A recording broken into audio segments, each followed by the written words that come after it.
Namaste.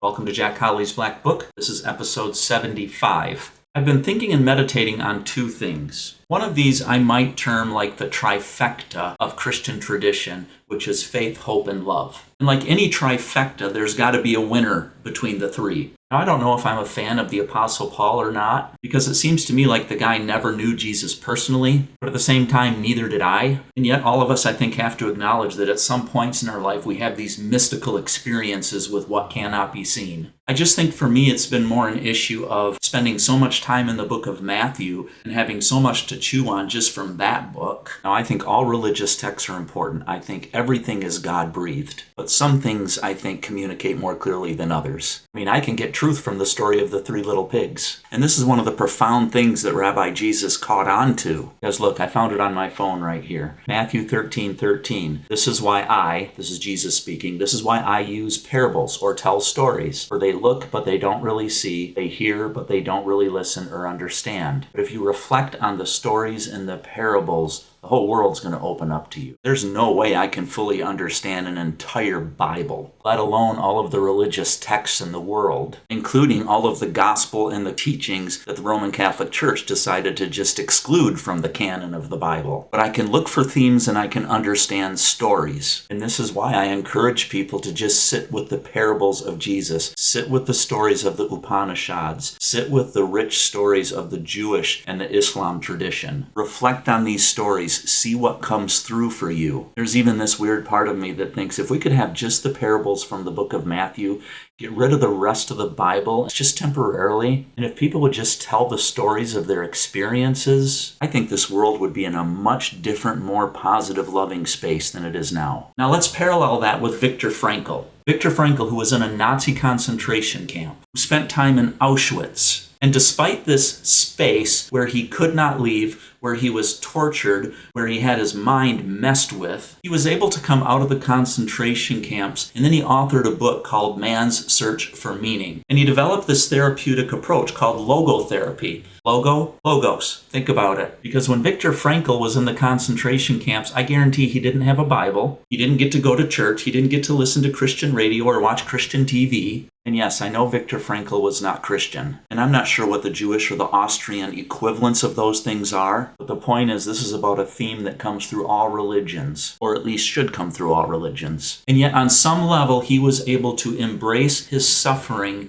and keep living and keep seeing the value in life. And this is one of the things that Rabbi Jesus embraced. He embraced suffering, even to the point of being innocent and being crucified on the cross. So Paul's words that follow his definition of love that so many people quote, when he says there are only three things left, faith, hope, and love, but the greatest of these is love, that's what I've been chewing on. Why love? And then in typical Jack Holly fashion, it just hit me between the eyes, and it's like, I think I understand something. But this was one of those holy fuck, I think I got something moments, which occurred when I was out on a drive, which I frequently do. I'll go for a drive, having had some sort of quiet meditative practice in the morning, and I write on an index card what I want to think about for the day. And this particular day, I had faith, hope, and love, and I was thinking about that while I was driving and just reflecting, and it just struck me. And I've studied the Tao Te Ching, I've studied the Upanishads, I've studied the Bhagavad Gita, I've been to India, I've been to Thailand for Buddhism. I continue to study the Synoptic Gospels, particularly the Gospel of Matthew, to unpack all of these ideas. So I have a pretty good idea of what some of the common themes are that come through religions. So thinking about this trifecta, we have faith. Every religion is going to require some level of faith. And then we have hope.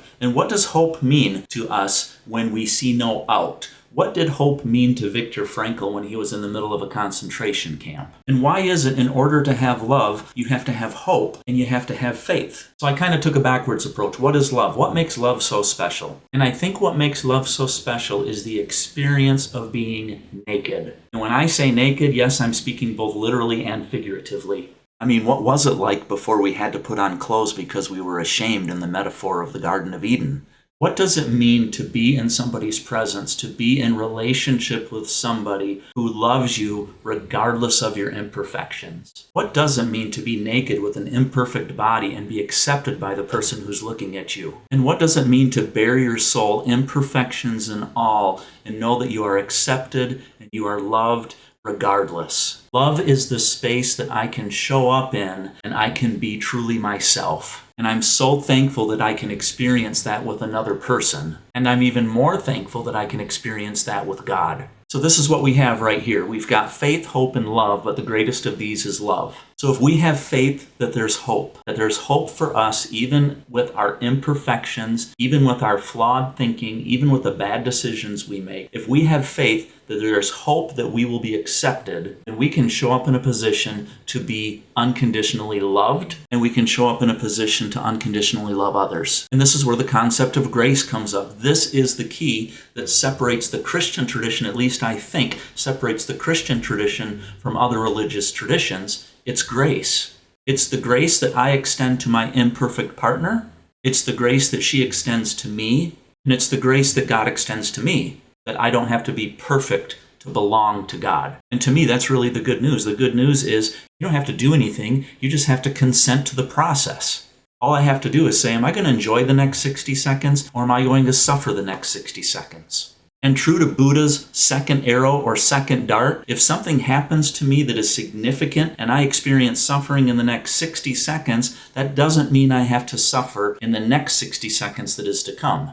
And that is the process by which Viktor Frankl consented to so that he could survive the concentration camp. This is the process of suffering that the Christ submitted to on the cross. And this is the process that I imperfectly try to consent to every moment, as if simply to say, I'm okay despite my flaws. And there's nothing I can do to fix the situation about my spirit anyway, other than just to consent. Other than just to consent to the reality of love, which is I want to show up in a space in relationship and be able to be naked, both figuratively and literally, and still be accepted. That is the good news. That's why love wins. When I consent to the joys and the pain of life, when I consent to bliss and sorrow, when I am awake and I experience the whole thing with others and with God, I just got to say that is the best place to live. That is the best place for me to exist and be alive. So when all is said and done, what is left? Faith, hope, love. But the greatest of these is love. Namaste, my friend.